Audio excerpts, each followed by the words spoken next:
भारत वह देश है जहां कहा जाता है कि यत्र नार्यस्ते पूज्यन्ते रमन्ते तत्र देवता, मतलब जहां महिलाओं की पूजा होती है वहीं भगवान निवास करते हैं। भारत एकमात्र दुनिया का ऐसा देश है जहां जिस संस्कृति में पुरुष देवता के साथ साथ महिला देवियां भी होती है, दुनिया के किसी और अन्य संस्कृति में ऐसा नहीं है। और लगातार गालीबाजी एक तरह से चुनावी मुद्दा बनता जा रहा है। लगता ऐसा है कि बिहार का विधानसभा चुनाव नरेंद्र मोदी की मां वर्सेस राहुल गांधी और प्रियंका गांधी की मां के बीच, और इन दोनों माओं को कितने अपशब्दों का इस्तेमाल इनके खिलाफ हो, यही इसी की होड़ लगती हुई अगर आपको दिखे आने वाले विधानसभा चुनाव में 2 महीने के अंदर, तो आप चौंकिएगा नहीं।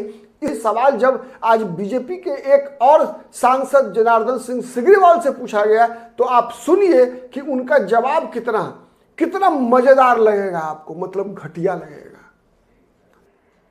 लेकिन उन दिनों कौन से नारे लगाए जाते थे, किस प्रकार के नारे लगाए जाते थे? गली गली में मच्छर है, इंदिरा गांधी खच्चर है, संजैया के मैया हाय हाय।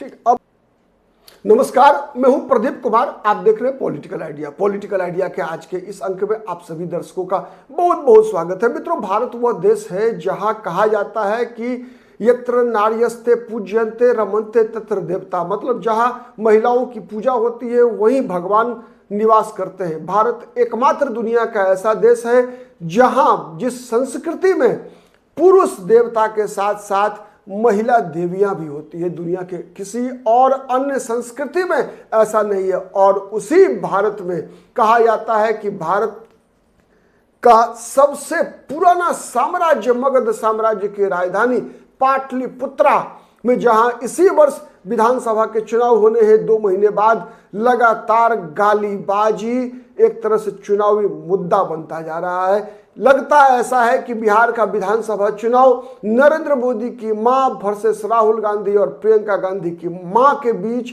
और इन दोनों माओं को कितने अपशब्दों का इस्तेमाल इनके खिलाफ हो, यही इसी की होड़ लगती हुई अगर आपको दिखे आने वाले विधानसभा चुनाव में 2 महीने के अंदर, तो आप चौंकिएगा नहीं। इसलिए नहीं चौंकिएगा कि इसके पीछे कहीं ना कहीं हम आप जैसे बिहार के मतदाताओं और नागरिकों की भी बड़ी भूमिका रही है। क्यों मैं कह रहा हूं, आप एक बात समझिए जो प्राकृतिक सत्य है। अगर हम किसी भी प्रकार की गतिविधि को जिसको हतोत्साहित करेंगे, वो चीजें दोहराई नहीं जाएंगी। लेकिन अगर हम किसी गलत को भी प्रोत्साहित करते हैं, तो फिर उसकी जिम्मेवारी हमें भी लेनी होगी। मित्रों, जिस प्रकार से बिहार विधानसभा चुनाव के संदर्भ में लगातार नरेंद्र मोदी की मां को मुद्दा बनाया जा रहा है, लगातार उसी तरीके से राहुल गांधी की मां सोनिया गांधी के बारे में अपशब्दों का इस्तेमाल लगातार किया गया, आज से नहीं वर्षों से किया जा रहा है। ये कहीं ना कहीं राजनीतिक दलों की, आप कह सकते हैं कि जिनके पास कोई वैचारिक दिवालियापन का प्रतीक है ये। चूंकि मैं एक और बात इसमें जोड़ना चाहूंगा आज, ठीक है, चूंकि भारत के संविधान ने शासन के लिए 3 अंगों का निर्माण किया, विधायिका, कार्यपालिका और न्यायपालिका, और इन तीनों अंगों की निगरानी करने का काम किसे सौंपा? पत्रकारिता को सौंपा, कि तीनों की निगरानी ऐसी हो जिससे कि सही सूचना जनता तक पहुंच सके,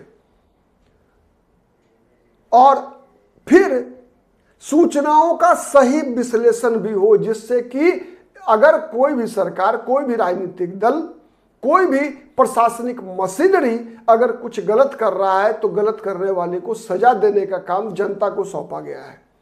कब? चुनाव के दौरान। और इसी चुनाव के दौरान यदि जनता के वास्तविक मुद्दों को विलोपित करके उसके बदले इस प्रकार के घटिया भावनात्मक मुद्दों को जनता के बीच परोसा जाए, जिसमें भाषा की मर्यादा ही नहीं हो, तो फिर दोष केवल राजनीतिक दल को देकर हम आप जैसे लोग बच नहीं सकते।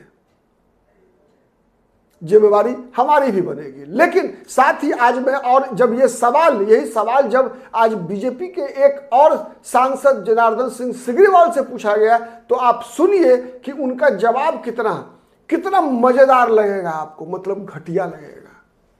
जब सवाल कुछ जवाब कुछ, अब इसी जवाब में उन्होंने जोड़ दिया कि राहुल गांधी तो देशद्रोही है।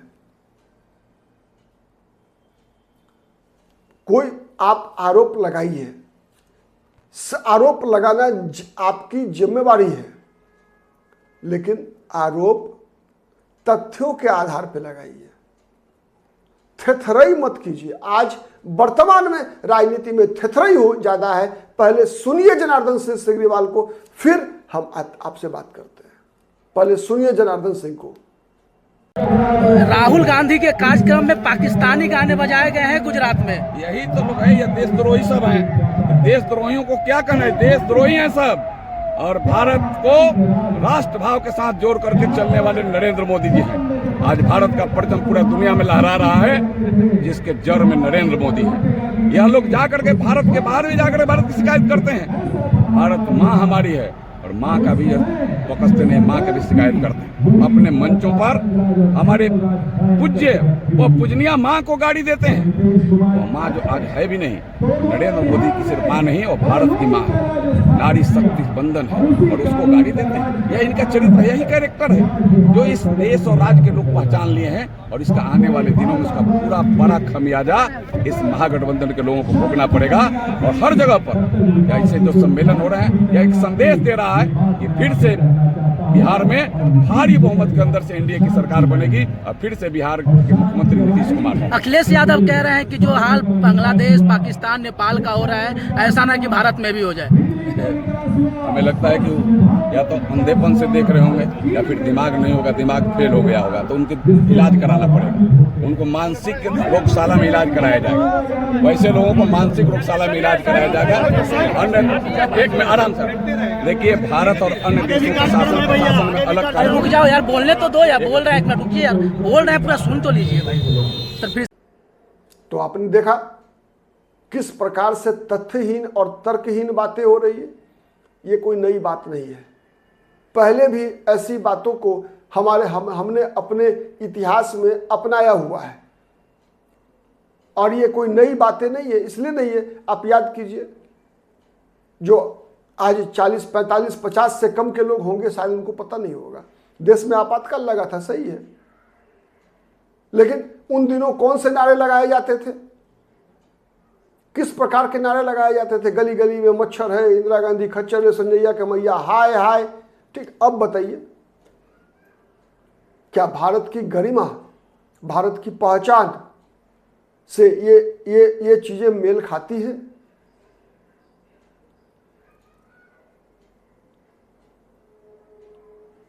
तो कई ऐसे चीजें हैं जो बिहार के चुनाव को प्रदूषित करने का प्रयास करेगी।